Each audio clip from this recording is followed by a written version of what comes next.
कौन आया मेरे मन के द्वारे, पायल की झनकार लिए। कौन आया मेरे मन के द्वारे, पायल की झनकार लिए।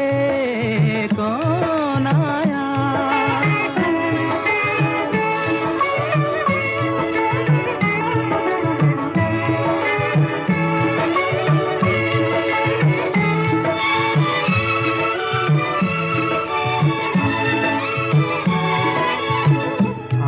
न जाने दिल पहचाने, आँख न जाने दिल पहचाने, सूरतिया कुछ ऐसी। आँख न जाने दिल पहचाने, सूरतिया कुछ ऐसी। याद करूं तो याद न आए, मूर्तिया ये कैसी। पागल मनवा सोच में डूबा, सपनों का संसार लिए। कौन आया मेरे मन के द्वारे, पायल की झनकार लिए। कौन आया?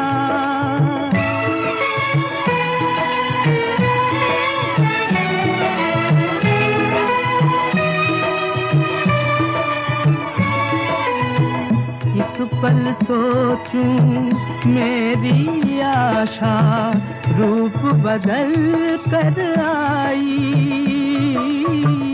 एक पल सोचूं मेरी आशा, रूप बदल कर आई।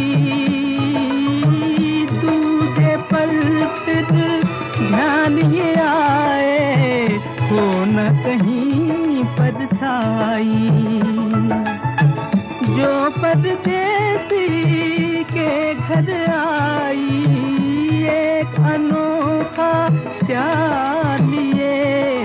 कौन आया मेरे मन के द्वारे, पायल की झनकार लिए। कौन आया? ओम शांति 12/12/2023 प्रातः मुरली। ओम शांति। बाप दादा मधुबन। बाबा आज कह रहे हैं, मीठे बच्चे, ज्ञान और योग के साथ साथ तुम्हारी चलन भी बहुत अच्छी चाहिए। कोई भी भूत अंदर ना हो, क्योंकि तुम हो भूतों को निकालने वाले। मीठे बच्चे, ज्ञान और योग के साथ साथ तुम्हारी चलन भी बहुत अच्छी चाहिए। कोई भी भूत अंदर ना हो, क्योंकि तुम हो भूतों को निकालने वाले। प्रश्न, सपूत बच्चों को कौन सा नशा स्थायी रह सकता है?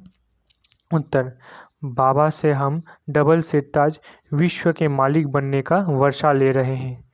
ये नशा सपूत बच्चों को ही स्थायी रह सकता है, परंतु काम क्रोध का भूत अंदर होगा तो ये नशा नहीं रह सकता। ऐसे बच्चे फिर बाप का रिगार्ड भी नहीं रख सकते।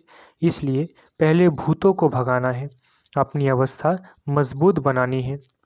गीत, कौन आया मेरे मन के द्वारे। ओम शांति। इसका अर्थ तो कोई समझ न सके सिवाय तुम बच्चों के, सो भी नंबरवार पुरुषार्थ अनुसार, क्योंकि परमपिता परमात्मा का स्थूल या सूक्ष्म चित्र तो है नहीं। सूक्ष्म हैं देवताएं, वो तो सिर्फ 3 हैं। उनसे भी अति सूक्ष्म है परमात्मा। अब हे परमपिता परमात्मा, ये कौन कहते हैं? आत्मा। परमपिता परमात्मा को परम आत्मा कहते हैं। लौकिक बाप को आत्मा परमपिता नहीं कह सकती। जब पारलौकिक परमपिता परमात्मा को याद करते हैं तो उसको देही अभिमानी कहा जाता है। जब देह अभिमान में है तो देह के साथ संबंध रखने वाला बाबा याद आ जाता है। वह फिर है आत्मा के साथ संबंध रखने वाला बाबा। वो अब आए हुए हैं। आत्मा बुद्धि से जानती है। आत्मा में बुद्धि है ना, तो परमपिता परमात्मा ज़रूर पारलौकिक पिता ठहरा। उनको ईश्वर कहा जाता है। अब बाबा ने ये प्रश्नावली बनाई है, इस पर तुम बच्चों को समझाने में सहज होगा। जैसे फॉर्म भराया जाता है वैसे प्रश्न भी पूछ सकते हो। ज़रूर जो पूछते हैं वो नॉलेजफुल है, तो ज़रूर टीचर ही ठहरा। आत्मा ही शरीर धारण करती है और ऑर्गन से समझाती है, तो बच्चों को सहज कर समझाने के लिए ये बनाया गया है। परंतु ज्ञान सुनाने वाले बच्चों की अवस्था भी बहुत अच्छी चाहिए। भल किसमें ज्ञान बहुत अच्छा हो, योग भी अच्छा हो, परंतु साथ साथ चलन भी अच्छी चाहिए। दैवी चलन उनकी होगी जिनमें काम, क्रोध, लोभ, मोह, अहंकार का भूत नहीं होगा। ये बड़े बड़े भूत है। तुम बच्चों में कोई भी भूत नहीं होनी चाहिए। हम हैं भूत निकालने वाले। वो अशुद्ध आत्माएं जो भटकती है उन्हें भूत कहा जाता है। उस भूत को निकालने वाले भी उस्ताद होते हैं।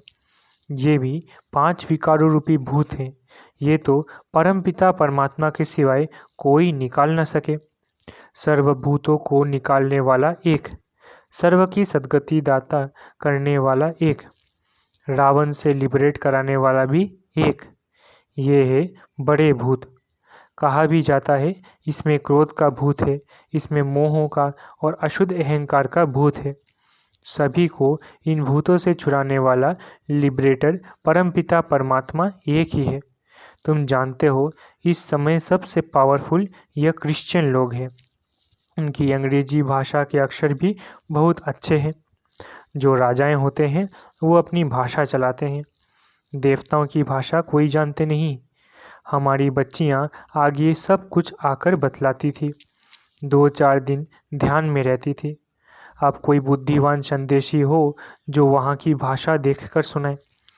तुम बच्चे सबको भारत की कहानी सुनाओ। भारत सतो प्रधान था, अभी तमो प्रधान, पूज्य से पुजारी बना है।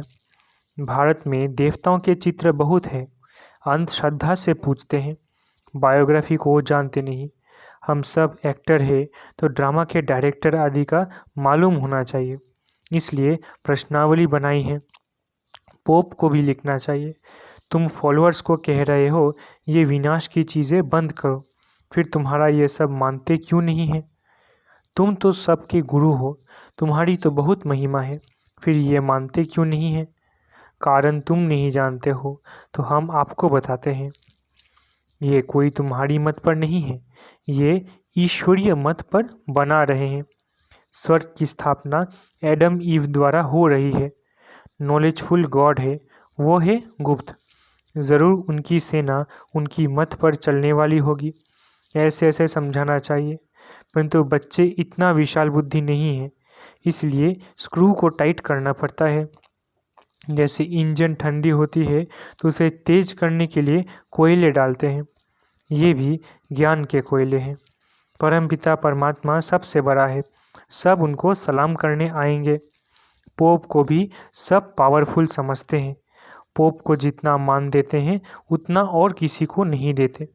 बाप को जानते नहीं, वो तो है गुप्त। उनको सिर्फ बच्चे ही जानते हैं और मर्तबा देते हैं।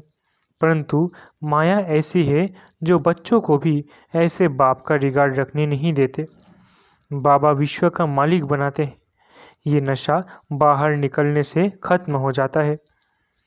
हम बाबा से डबल सिरताज का वर्षा क्यों नहीं लेंगे? ये है सपूत बच्चों का नशा। परंतु बहुत बच्चे ऐसे हैं जिन्हें काम, क्रोध, लोभ का भूत आ जाता है। बाबा मुरली चलाते हैं तो अंदर आता है कि अभी तक हमारे में काम का हल्का नशा है। अगर एक तरफ मजबूत है तो कुछ हो नहीं सकता। कहाँ स्त्री मजबूत रहती, कहाँ पुरुष। बाबा के पास सब किस्म के समाचार आते हैं। कोई सच्ची दिल से लिखते, अंदर बाहर सफाई रहती है चाहिए।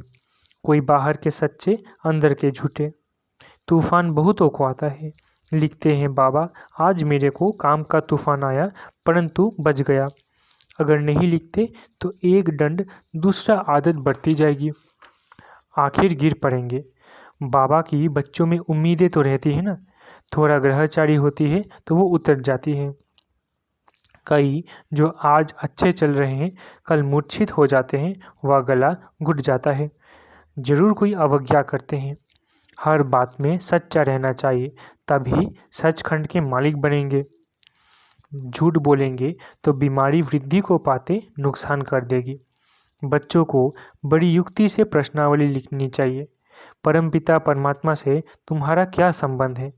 जब पिता है तो सर्वव्यापी की बात नहीं, वो सर्व का सद्गति दाता है, पतित पावन है, गीता का भगवान है, तो ज़रूर कभी आकर ज्ञान दिया होगा। अगर ये बात है तो उनकी जीवन कहानी को जानते हो? नहीं जानते तो वर्षा मिल ना सके।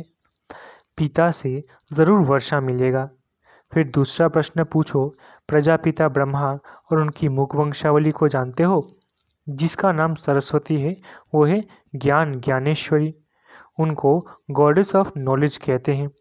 ये है जगदम्बा, तो ज़रूर उनके बच्चे भी होंगे, बाप भी होगा। नॉलेज देने वाला तो वो ठहरा। अब ये प्रजापिता और जगत अम्बा कौन है? उनको धन लक्ष्मी भी कहते हैं। तब ज्ञान ज्ञानेश्वरी नहीं है। ये ब्रह्मा सरस्वती राज राजेश्वरी बनते हैं, तो उनके बच्चे भी ज़रूर स्वर्ग के मालिक बनते होंगे। अब ये है संगम कुंभ। उस कुंभ के मेले में देखो क्या होता है। भक्ति मार्ग के अर्थ और इसमें रात दिन का फर्क है। वो है पानी की नदी और सागर का मेला। ये है ह्यूमन गंगाएं जो ज्ञान सागर से निकलती है, उनका मेला। ये प्रश्न भी पूछा जाता है, पतित से पावन बनाने वाला कौन है? ये तो जानने की बातें हैं ना, तब तो पूछते हैं। इस माता पिता के ज्ञान से तुम राज राजेश्वरी बन सकते हो। ईश्वर सर्वव्यापी कहने से मुख क्या मीठा होगा? अभी तुम्हें भक्ति का फल ज्ञान मिलता है। अभी भगवान पर आते हैं तो धक्का खाना बंद हो जाता है। बाबा कहते हैं, बच्चे अशरीरी भव। आत्मा को ज्ञान मिला। अब आत्मा कहती है, हमको वापस जाना है बाबा के पास। फिर है प्रारब्ध, राजधानी स्थापन हो जाती है। कितनी समझने की बातें हैं। ये प्रश्नावली बहुत अच्छी है, सबके पॉकेट में पड़ी रहे। सर्विसुअल बच्चे ही इन बातों पर गौर करेंगे। बच्चों के लिए बाबा को कितनी मेहनत करनी पड़ती है। बाबा कहते हैं, बच्चे अपना भविष्य ऊंच बनाओ, नहीं तो कल्प कल्प पद कम हो जाएगा। जैसे ये बाबा महाराजा महारानी बनते हैं, ऐसे बच्चे भी बने, परंतु अपने में निश्चय होना चाहिए। राजा में भी बहुत ताकत रहती है। वहाँ तो है सुख ही सुख। और जो राजा बनते हैं वो भी ईश्वर अर्थ दान पुण्य करने से। राजा के ऑर्डर में सारी प्रजा चलती है।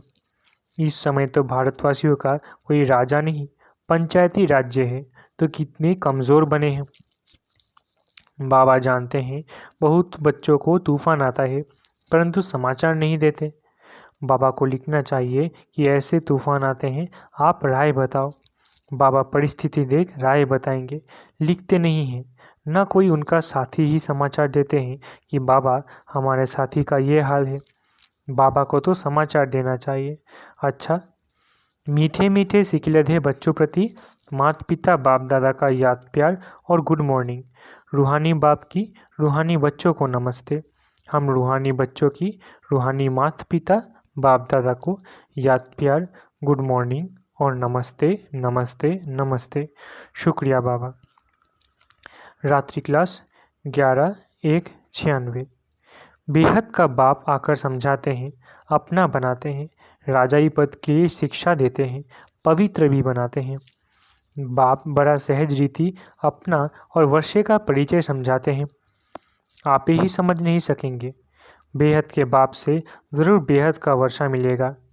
ये भी अच्छे बुद्धिवान ही समझेंगे। बाप क्या वर्षा देते हैं?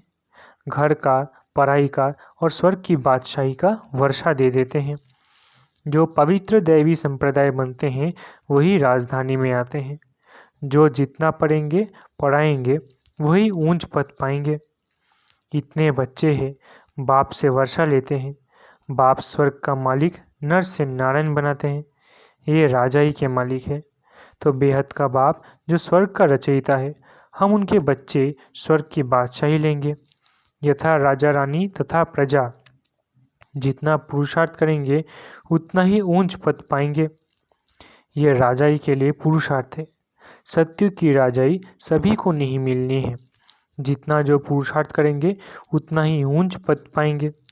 पुरुषार्थ कर प्रारब्ध का मदार रहता है। ये तो बच्चे जानते हैं। जितना पुरुषार्थ करेंगे, पुरुषार्थ से ही बादशाही मिलती है। अपने को आत्मा समझ बाप को याद करेंगे तो तमोप्रधान से सतोप्रधान प्योर सोना बन जाएंगे। राजाई भी मिलेगी। जैसे यहाँ कहते हैं, भारत के हम मालिक हैं। मालिक तो सभी बनेंगे, फिर पद क्या पाएंगे? पढ़ाई के बाद स्वर्ग में हमारा पद क्या रहेगा? तुम अभी संगम पर पढ़ते हो। सत्युग में राजाई करेंगे। बाप योग भी सिखलाते हैं, पढ़ाते भी हैं। तुम समझते हो हम राजयोग सीखते हैं। बाप की याद से पावन भी बनते हैं। फिर हमारा पुनर्जन्म रावण राज्य में नहीं, राम राज्य में होगा। अभी हम पढ़ रहे हैं मन मना भव मध्याजी भव। अभी कलयुग का अंत है, फिर सत्युग स्वर्ग जरूर आएगा। बाप संगम पर ही आकर बेहद का स्कूल खोलते हैं, जहाँ बेहद की पढ़ाई है, बेहद की बादशाही पाने लिए। तुम जानते हो हम अभी नई दुनिया के मालिक बनेंगे। नई दुनिया को स्वर्ग कहा जाता है।